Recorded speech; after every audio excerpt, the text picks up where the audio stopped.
చెప్పుడు మార్చినా ఇప్పుడు మనం పెద్దపల్లి జిల్లాకు పోదాం రారి. ఆడ నిట్టూరు అనే ఒక ఊరున్నది. ఆ ఊరోళ్ళు నడియాం రాత్రి లేచి మంచాలను నడి రోడ్డు మీద పెట్టి పండుకుంటుర్రట. ఎందుకు? దోమల బాధక అనుకునేరు. కాదు కాదు, ఎందుకో మనమే అరుచుకుందాం పారి చెప్పనా. గిదే నిట్టూరు రోడ్డు మీద వరసెంబల్ లారీలు ఆగిపోయినాయి కదా, ఎందుకో చూడుర్రి. ఈ ఊరోళ్ళు నులక మంచాలు నవార మంచాలు ఇంట్లోకెళ్ళి రోడ్డు మీద తెచ్చి ఈయన్నే వండుకుంటుర్రు. అగ్గో లారీలు అత్తా అంటే కూడా వాటిని ఆపి మరీ మంచాల మీదనే మీటింగ్ పెట్టుకుంటారు కదా. ఇక ఇలా మంచాల మీటింగ్లు చేయబట్టి కిలోమీటర్ల పొడుగుతా ఎక్కల లారీలు అన్నే ఆగిపోయినాయి. మరి వీళ్ళకి ఇట్లెందుకు చేసిర్రు అంటారా?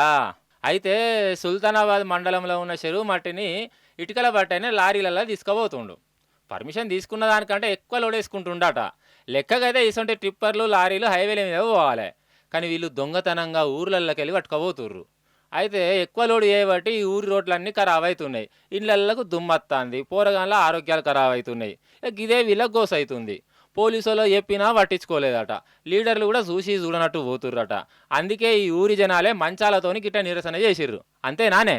వాస్తవానికి చెప్పాలంటే అది ఎక్కడి నుంచి పోవాలంటే కొదురుపాక, నారాయణపూర్, సుగులాంపల్లూరు హైవే రోడ్డు పోవాలి. అది ఈ దొంగతనాన చిన్న చిన్న పల్లెటూళ్ళకి వెళ్ళి వచ్చుకుంటే ఇటుక బట్టి వాళ్ళు ఈనంగా పోకుంటే మా రోడ్లు ఖరాబ్ చేస్తారు. పొద్దున కావాలి మేము ఎందుకు వేసినామంటే మా ఇండ్ల పొంద మొత్తం దుమ్మత్తంది, పిల్లలు దాటుతా అంటే స్పీడ్ పోతారు ఈ టిప్పర్లన్నీ.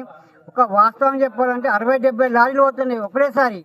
అట్లా పోయినప్పుడు మేము ఆపినాం. ఆపితే ఎస్ఐ గారు వచ్చారు. ఎస్ఐ గారు వచ్చినాక ఏం చేసారు అంటే నా మాట నుంచి మీరు పోనీరు, ఇప్పుడు ఈసారి సాయంత్రం 6 తర్వాత లేదన్న ఒక బండి కనిపిస్తే మీరు ఆపూరి, ఆపితే కేసు చెప్తా అని చెప్పిండు.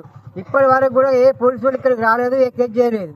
అగానట మొత్తానికి మంచాలు బయటికి పట్టుకొచ్చి వాటితో నిరసన చేసుడుతోనే ఎక్కల లారీలు ఆడ ఆగిపోయి ఈ దొంగ ఉసుక బండారం అంతా బయటపడ్డదని అంటుర్రు. అది అన్నట్టు ముచ్చట.